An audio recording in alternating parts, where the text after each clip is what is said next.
Hi, I'm Sue Greenwald with awakenstories.com, and I was inspired, pointing to up above, to do this short little video of some of my favorite spiritual books and why. So I thought I might do maybe a small series because I am a book person. I love to read, and books are kind of like my babies.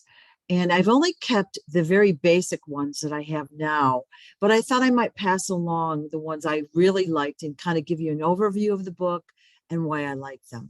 So here is probably one of my all-time favorites, Autobiography of a Yogi. All right. Now, this is the unabridged version. And, it's pretty long, but it's an amazing story by Paramahansa Yogananda. All right. So you can probably get these from the library if you like. And I also have it on CD. Okay. So it's pretty well beaten up, but this is kind of what the version I like the best is. You can also listen to it on YouTube, but this particular CD set is narrated by Ben Kingsley. And I like him. Number one, he has a great voice, but he's able to correctly pronounce many of the complex names, where some of the ones on YouTube sound a little robotic. All right, so Autobiography of a Yogi is a true story of Yogananda, his childhood, his background. He grew up in India in the late 1800s. He became a Swami, a guru, a yogi, whatever you want to call it.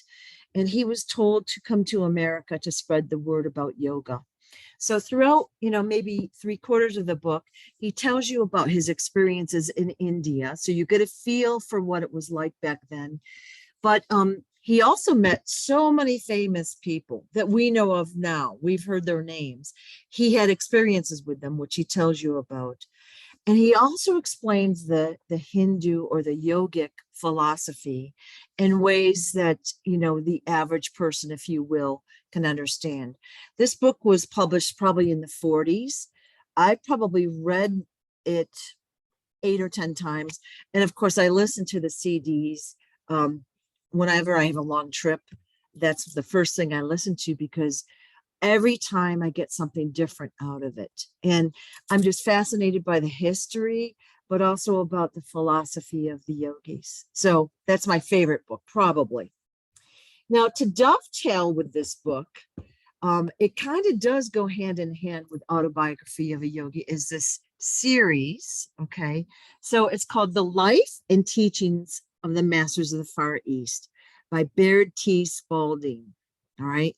And these were hard books for me to find. I forgot where I got them, but they're older books. Now, interestingly enough, the story of these books is that they were written probably in the early 1900s, but a bunch of scientist guys went over to India in the 1880s. All right.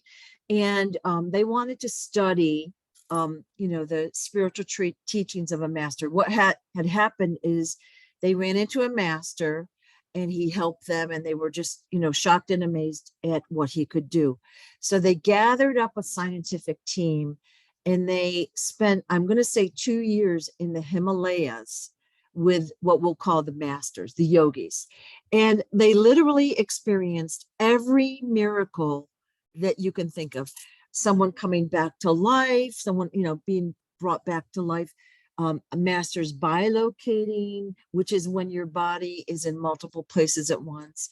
They met with Jesus, Buddha, Mother Mary, angels. They had dinner with them. And of course, they were in physical format. They walked on water. It was just the stories themselves are amazing. But what I thought was interesting, and they do talk about, like, they went up to the Himalayas and they saw some artifacts. And, the artifacts are in demand by some of the dark occult. And these guys talk about some of the artifacts they came across. But what's interesting is that these guys were at the same place he was a couple times, which I thought was just a little bit interesting. So super cool book, fascinating story, and not one that you'll hear of very often, probably. The next book I want to recommend is a series. There are actually 9 books. Anastasia the Ringing Cedar series by Vladimir Megre. He's Russian. And this is the, I think it's a second edition, so it's got a more modern looking cover. These books are no longer in print. Like forever, you won't be able to get these books. I got mine, okay, I forgot the name of the website already. Isn't that awful? I think it was ringingcedars.com. And I paid like in the 200s, maybe 300 for my set. I was borrowing, and of course I had given my set away years ago because I thought I was done with it. But I was called to read this series again last year. I've read it at least twice, but I was borrowing them from the library and I decided I needed my own copy. All right, so this is a great book. And again, you could probably get a lot of these at your local library. In the Anastasia series, it's a story. Vladimir met a woman, Anastasia, who lived up in the Siberian wilderness all alone. Basically, not in the traditional sense, no housing, no shelter, no food, no clothes, no anything that we would think that one would need.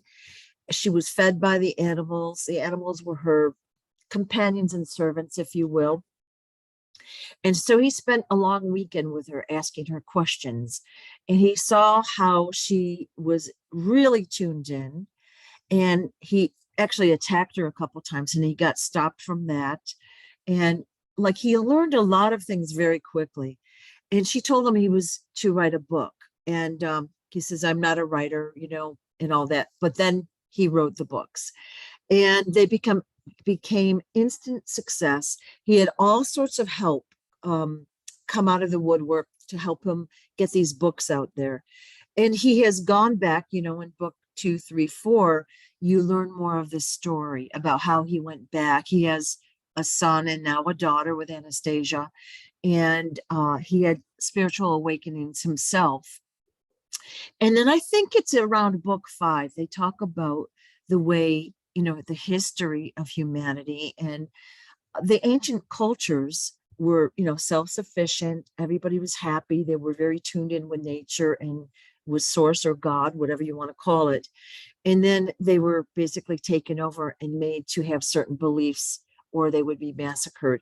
So she talks about some of the history there, which I find very interesting. I found that it aligned with what I believed.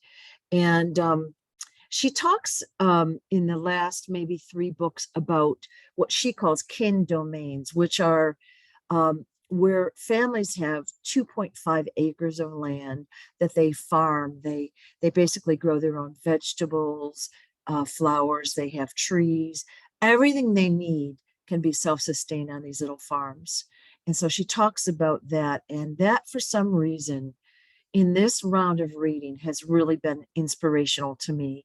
And I think because maybe the pandemic, like a lot of us are talking about growing our own food in that, it's very interesting how she talks about that's the perfect amount that a family needs that they can easily sustain without equipment and machinery, but also that sustains them food wise. And that also the food grown by your own hand has the vibration, the exact healing frequency and vibration that you specifically need for your perfect healing and sustenance. So these are fascinating books. Obviously, I like them. And I'll be doing more with that. But there are actually online groups in both Telegram and on Facebook for the Anastasia Foundation. And there are actually groups that help you plan your gardens or your homestead, whatever you want to call it. There's also groups where someone will buy large plots of land and actually give it away. So you can go and get a chunk of land and farm it for your family. So to me, that's super interesting. All right. A book I really started out with years ago was by Greg Braden. Okay, Greg Braden. This is called The Divine Matrix, and he's written, I don't know, maybe 15 more books. They're all fascinating, and they all blend science and spirituality. All right, so basically he talks about the scientific reason for this, but he blends it with spiritual. And it's easy to read. He gives case studies. and it really allows you to believe in spirit. So these are really recommended. And of course, Greg is now world famous. He does seminars and workshops all over the country. And I think if, again, you're on a budget, you can get this easily from your local library. A couple books I like that are spiritual, but they're not really like nonfiction. This is called Breakfast with Buddha, and it's like I could read it all the time, by Roland Murillo. And he's written maybe, let's say, 15 similar books that all dovetail. So there's a book, Breakfast with Buddha, then there's Lunch with Buddha, Dinner with Buddha, there's Golfing with God. So these books are fascinating. They're easy to read, they're fun, and there's so much spiritual truth in these books. So basically, in this book, it is fiction.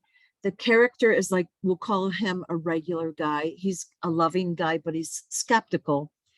And so he goes on a cross-country trip with, let's call it, he's a Rinpoche. So he's a spiritual figure. He doesn't really know who he is. He doesn't really get it.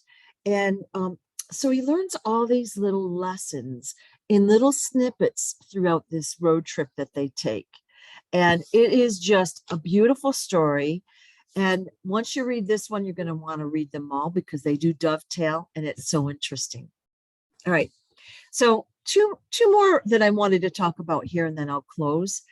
As a kid, I read, pretty much everything all the time, but fantasy and science fiction were my genre when I was, a teenager or whatever. So I don't have the exact books that I would recommend here because I try to borrow from the library a lot and not buy anymore. But this author, John Christopher, is a science fiction author. I love his work. So here's what I like about it is it's really out of the box stuff. And they were written probably, I'm just going to say 70s, maybe 80s or whatever. But a lot of what he talked about seems like it's coming true now. So he did 2 trilogies, and one is the Tripod trilogy, which I think is maybe his best, where, the bad extraterrestrials come and they're going to terraform Earth. And the people are all brainwashed and they have a physical thing on their head, so they cannot think outside the box. So very interesting story. And then he has another trilogy where it's a post-apocalyptic trilogy called the Sword of the Spirits. All right. So it's about basically, for some reason, there's, radiation poisoning for the land. People are living kind of in a Renaissance kind of way, and they have their very deliberate views. And then what they call princes come and take over and kind of guide the people. And this is kind of a story gone awry, but any of John Christopher's books are awesome because they're all very unique thought processes, right? My last science fiction recommendation is Andre Norton. She was my favorite author as a kid, and the books that I have, I've given away, unfortunately, but I do borrow now from the library.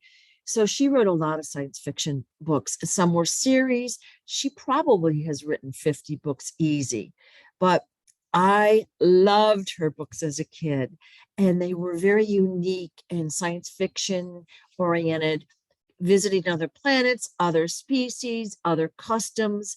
I really enjoyed those as a kid.